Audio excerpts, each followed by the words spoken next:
Hello, today we're going to read Harry Potter and the Sorcerer's Stone, Chapter 4, The Keeper of the Keys.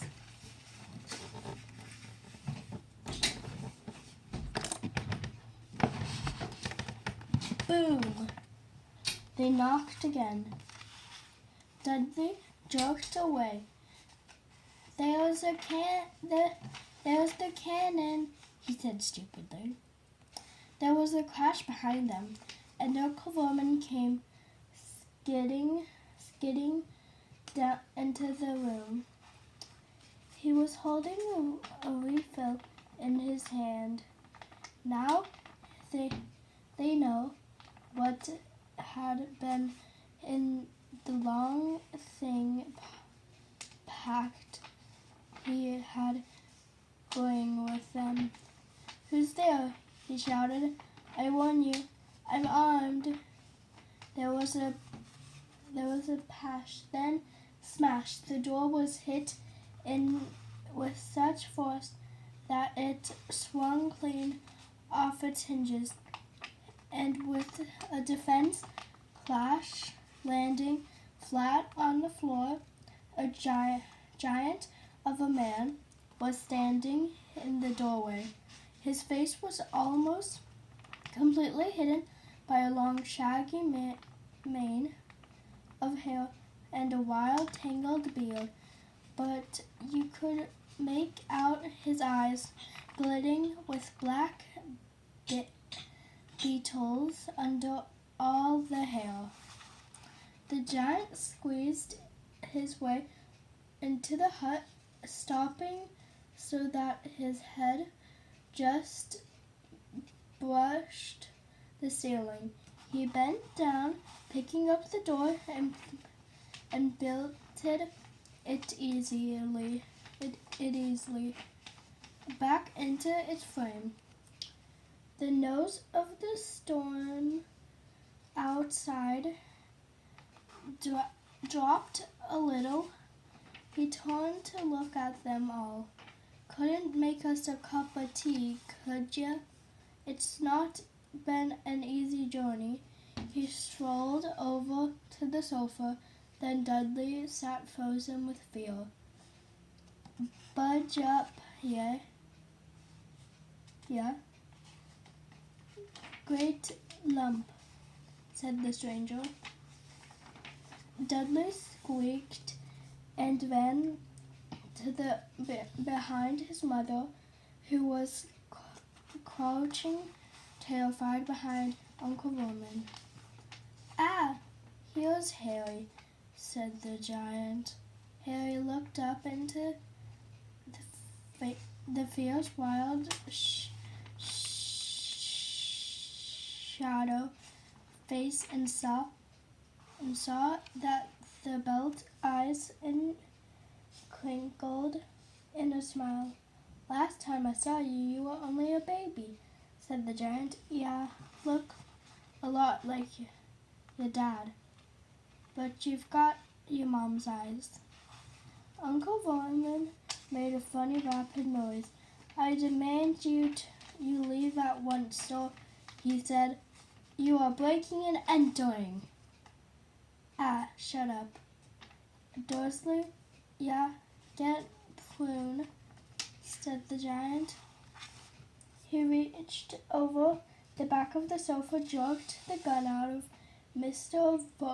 Vermon's hands, and bent it into a knot, as easy as if it had been made of rubber, and threw it into a corner of the room. Uncle Vernon made another funny noise, like a mouse being turned on. "Anyway," Harry said, the giant turned his back on the Dursleys. "A very happy birthday to ya. Got summat for ya. Here, I might have sat on it at some point, but it'll taste all right." From an inside pocket of his black outer coat, he put a slightly squashed box. Harry opened it with trembling fingers. Inside was a large, sticky chocolate cake with "Happy Birthday" written on it, with a green icing. Harry looked up at the giant. He meant so much, "Thank you," but the words were lost on the way to his mouth, and then he said in steady words, "Who are you?" The giant chuckled, too. "I haven't introduced myself. Rubeus Hagrid, keeper of keys and grounds of Hogwarts." He held out an unused hand and shook Harry's whole arm. "What about the tea then, eh?" he said, rubbing his hands on together. "I'd not say no true son to stronger if you've got in mind." His eyes fell on the empty grate with the shriveling ship bag on it, and he snorted. He bent over the fireplace and could see that he was doing, but where he drew back a second later, there was a roar of fire there. It filled the whole damp hut with flickering lights, and Harry felt the warmth wash over him as though he'd suck into the hot bath. The giant sat back down on the sofa, which sagged under his weight, and beamed, taking all sorts of things out of his pockets of his coat: a copper kettle, a squishy package of sausages, a poker, a teapot, several chipped mugs, and a bottle of some amber liquid that he took a swig from before stirring to make tea. Soon the hut was full of the sound, the smell of sizzling sausages. Nobody said a thing while the giant was working, but he slid the first 6 fat, juicy roasted sausages from the poker. Dudley fidgeted a little. Uncle Vernon said sharply, "Don't touch anything he gives you, Dursley." The giant chuckled darkly. "You get pudding of a son done. Needed fragmenting anymore. Dursley, don't worry." He passed the sausage to Harry, who was so hungry he had never tasted anything so wonderful, but he still couldn't take his eyes off the giant. Finally, as nobody seemed about to explain anything, he said, "I'm sorry, but I still don't really know how you are."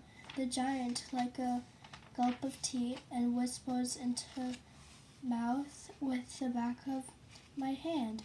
"Call me Hagrid," he said. "Someone does. And like I told you, I'm the keeper of keys at Hogwarts. You'll know all about the Hogwarts, of course." No," said Harry. Hagrid looked shocked. "Yes," Harry said quickly. "Sorry," Harry said quickly.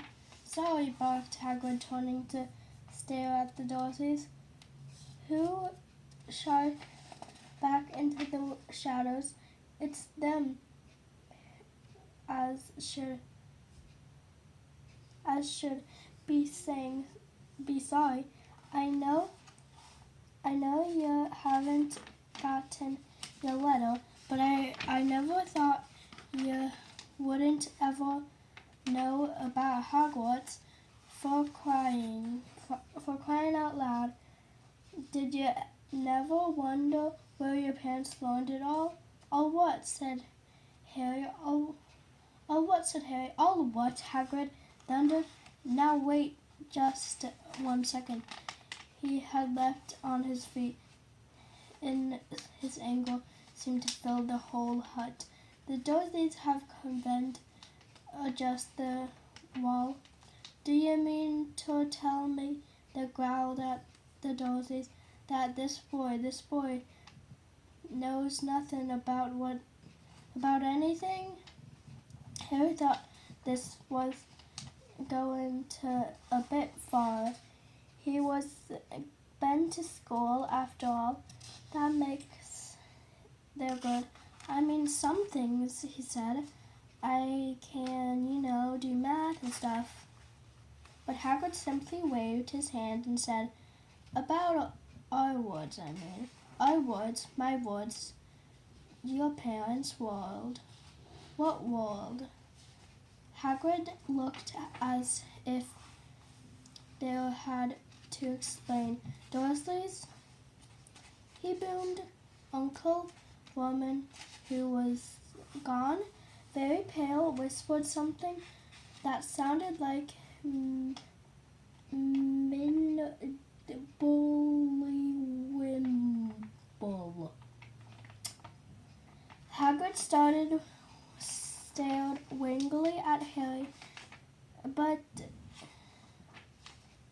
But you must know you're famous." "What? My mom and dad weren't famous, were they?" You don't know. Hagrid ran his finger through his hair, fixing Harry with a beloved stare.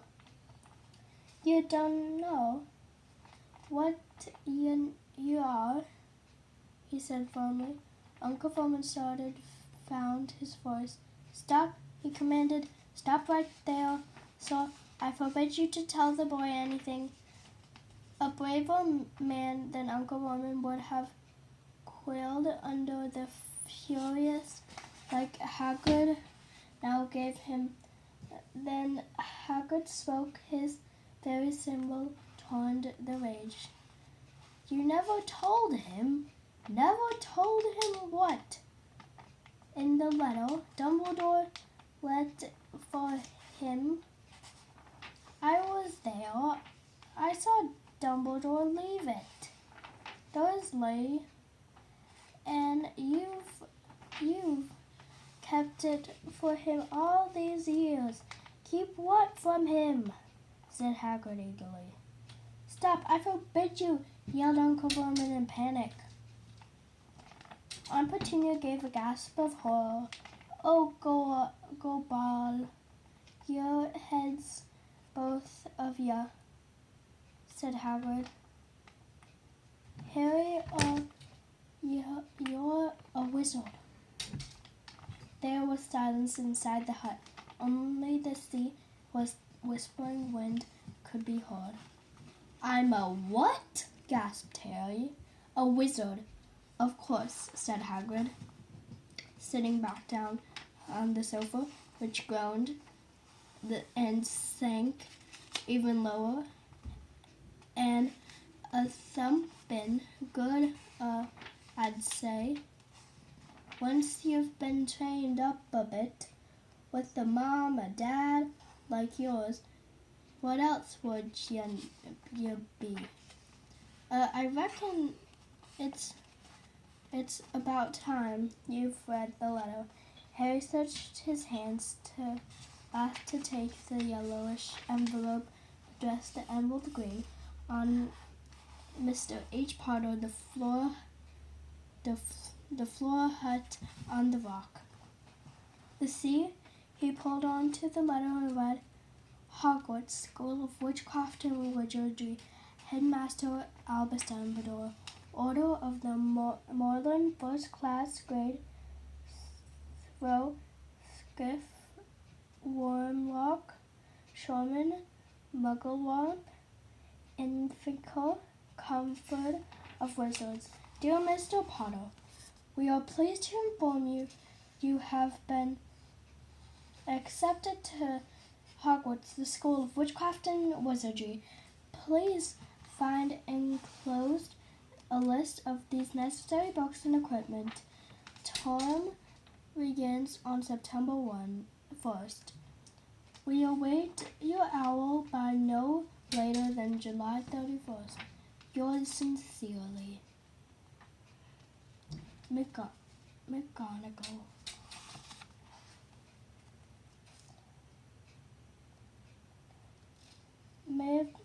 Minerva McGonagall, Deputy Headmaster. Questions exploded inside Harry's head like fireworks, and he couldn't decide which to ask first. For a few minutes, he started muttering,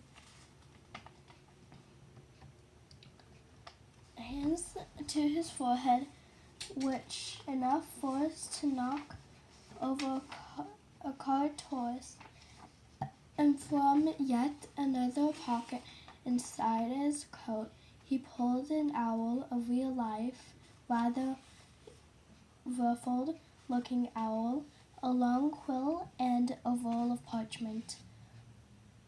With this tongue between his teeth, he scribbled a note that Harry could read upside down. Dear Professor Dumbledore, give Harry his letter. Take him to buy his things tomorrow. With a horrible hope you will, Hagrid. Hagrid rolled up the note, gave it to the owl, which claimed it in his beak, and went to the door and threw the owl out into the storm. Then came back and sat down this was as normal as talking on the telephone, Hagrid replied. This mouth was open and closed in quickly. Still a shamed face, but looking very angry, moved into the firelight. He's not going, he said. Hagrid grunted. I'd like to see a great muggle like you stop him, he said. Oh, what? Said Harry indignantly. A muggle, said Hagrid. It's what we call non-magic folk, like them. And it's your bad luck to grow up in a family, the biggest muggles I've ever laid eyes on. We swore we'd look him in, we'd put a stop to the rubbish, said Uncle Rowan. Swore we'd stamp it out of him. Wizards indeed. You know, said Harry. You know I'm a wizard. I'm a wizard? No, shrieked Aunt Petunia suddenly. No, of course we knew. How could you not be my dreaded sister? She was. Oh, she got a letter just like that and disappeared off to that school and came home very vacation with her pockets full of frogs spawn, turning teacups into rats. I was the only one who saw her for what she was, a freak. But for her mother and father, oh no, it was Lily, this and Lily. Lily, this and Lily. What they were proud of having a witch in the family. She stopped to draw a deep breath and then went running on. It seemed she was having wanted to say all this for years. There she met that Potter in school, and they left and got married and had you, and of course, I know, you'd be just the same, just as strange, just as abnormal. And then, if you please, she went and got herself blown up and get landed with you. Harry, he had gone very well. As soon as he found boys, he said, "Blown up? You told me they died in a car crash." "Car crash," roared Hagrid, jumping up so angrily that the Dursleys crouched back to their corner. "How could a car crash kill Lily and James Potter? This is an outrage! A scoundrel!" Harry Potter, not knowing his own story, where every kid in this world knows his name. "But why? What happened?" Harry asked urgently. The anger faded with Hagrid's face. He looked suddenly anxious. "I never expected this," he said in a low, worried voice. "I have no idea when Dumbledore told me there might be trouble getting hold of ya. Have much ya? Didn't know. Harry, I don't know it if I'm the right person to tell ya, but someone's gotta. Yeah, can't go off to Hogwarts not knowing." He threw a dart looking at the Dursleys. "Well, it's best ya know as much as I can tell ya. Mind, I can't tell ya everything. It's a great mysterious part of it." He sat down, stared into the fire for a few seconds, and then said, "It begins, I suppose, with a person called, but it's incredible. Yeah, don't know his name. Everyone is in our world knows who. Well, I don't like saying the name if I can help it. No one does." "Why not?" Gulps glorious, Harry. "People are still scared. Blind me. This is difficult. See, there's this wizard who went bad. He was bad as you could go. Worse than worse. His name was—" Hagrid gulped, but no words came out. "Could you write it down?" Harry suggested. "Nah, can't spell it all right." "Voldemort." Harry shuddered. "Don't make me say it again. Anyway, this wizard, about 20 years ago, now started looking for followers. Get 'em too. Some were afraid, some just didn't wanted a bit of his power, 'cause he was getting himself power all right. Dark days, Harry. Didn't know about who to trust. Didn't dare get friends with strange wizards. Or witches. Terrible things happened. He was taken over course. Some stood up to help, and he killed them. Horribly. Bueno, the only safe places left was Hogwarts. Reckon Dumbledore's the only one you know who was afraid of. Didn't dare try taking the school, not just then, anywhere. Way. Now your mom and dad were good, a witch and wizard as I ever knew. Head boy and girl at Hogwarts in their day. Suppose the mystery is why you know who never tried to get him on his side before. Probably know they were so close to Dumbledore to want anything to do with the dark side. Maybe he thought he could pursue him. Maybe he just wanted him out the way. All anyone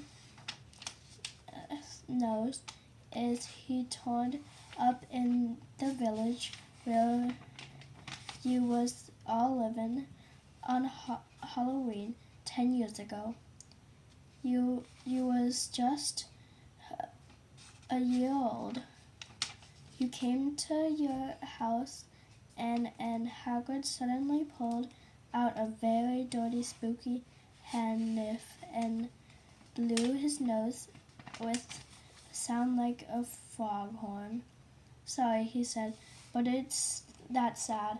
Now your mom and dad and nicer people knew couldn't find anywhere. You know who killed him. And then, and this is real mysterious of this, he tried to kill you too. Wanted to make a clean job of it. I suppose he just liked killing. But forehead, then was no ordinary cut. That's what got with a powerful house. The powerful house, even, but it didn't work on you. That's why you're famous, Harry. No one ever lived after he decided to kill him. No one except you. And he'd killed some of the best witches and wizards of the age. The Gnosis, the Bones, the Prewits, and you was only a baby, and you lived. Something very powerful was inside in Harry's mind. As Hagrid's stories came to a close, he saw again and blinked flash of green. He remembered something else. For the first time in his life, a high, cold, cruel laugh. Hagrid was watching him sadly. Took you for the grand house myself. Oh, Dumbledore's doors brought you to this spot. Lords of Old Tosh, said Uncle Vernon. Harry jumped. He was almost forgotten that the Dursleys were there. Uncle Vernon creatively seemed to have gotten back his courage. He was glaring at Hagrid, and his fists were clenched. Now, you listen here, boy, he snarled. I accept there's something strange about you. Probably nothing a good beating wouldn't have cured. And as for all this about your parents, well, they were weirdos. No denying it. The world better off without than in my opportunity asked for all they got. Better mixed up with those wizards types. Just what I expect. Always knew you'd come to a sticky end. But at that moment, Hagrid leapt from the sofa and drew a battered pink umbrella from inside his coat, pointing it at Uncle Vernon like a sword. He said, I'm warning you, Dursley. I'm warning you. One more word. In danger of being spelled on the end of an umbrella. By a bearded giant, Uncle Vernon cursed failed again. He flattened himself outside the wall and fell silent. "That's better," said Hagrid, breathing heavily and sitting back down on the sofa, which his time saged down on the floor. Harry, meanwhile, still had questions to ask, hundreds of them. But what happened to you know who. Good question, Harry. Disappeared, vanished. Some night he tried to kill you. Marks you have more famous. That's the bigger mystery, see? He was getting more and more powerful. Why'd he go? Some say he died. Cobswell, in my opinion. Don't know if he had enough human left in him to die. Some people he's still out there biding his time but I don't believe it. People who was on his side come back to ours. Come off and come out, kiddo. And no does, but something about this stunned him. All right, Hagrid looked at Harry with horniness that respect blazed in his eyes. But Harry, instead of feeling pleased and proud, felt quiet in his eyes. But Harry, instead of feeling pleased and proud, felt quite sure possibly by he'd spent miserable. A wizard, him. How could it be lied by Aunt Petunia and Uncle Vernon? If he was really a wizard, why wouldn't they have turned into worthy toads every time they tried to lock him in his cupboard?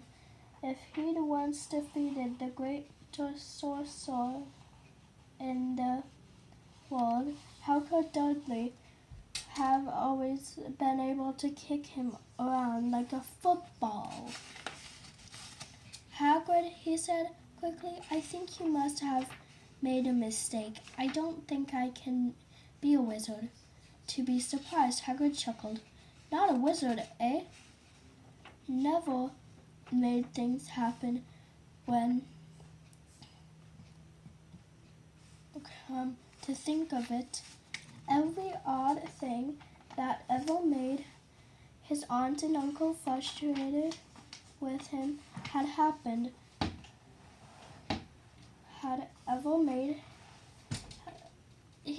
Harry had been upset or angry, chased by Dudley gang. He had somehow found himself out of their reach, dwindling, going to school with the ridiculous haircut. He'd managed to make it grow back, and the very last time Dudley had hit him, hasn't he got his revenge without ever realizing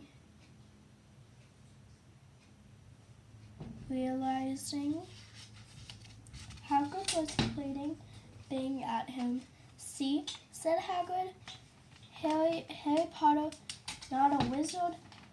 You what? You're the right famous of Hogwarts. But Uncle Vernon wasn't going to give it without a fight. Haven't I told you he's not going to, he hissed. He's going to, and he needs all sorts of rubbish, spell books and wands. And if he wants to go to a great muggle like you wouldn't stop him, growled Hagrid. Stop Lily and James Potter's son going to Hogwarts after the finest school of witchcraft and wizardry in the world. 7 years he wouldn't know himself. He'll be with young young stores of his own sort for a changing, and he'll be under the greatest headmaster Hogwarts to have Albus Dumbledore. I am not paying for some crackpot old fool to teach him magic tricks, yelled Uncle Vernon. But he was finally gone too far. Hagrid seized his umbrella and swirled it on the head. Never, he thundered, insult Albus Dumbledore in front of me. He brought the umbrella swirling down through the air to point at Dudley. There was a flash of violet light, a sound like a firecracker, a shape squealed, and the next second Dudley was dancing in spot with his hands clapping over his fat bottom, howling in pain. When he turned him back on them, Harry saw a curly pigtail poked through a hole in his trousers. Uncle Vernon roared, pulling Aunt Petunia and Dursley into the other room. He cast one last terrifying look at Hagrid and slammed the door behind them. Hagrid looked down at his umbrella and strolled his beard. Something lost my temper, he said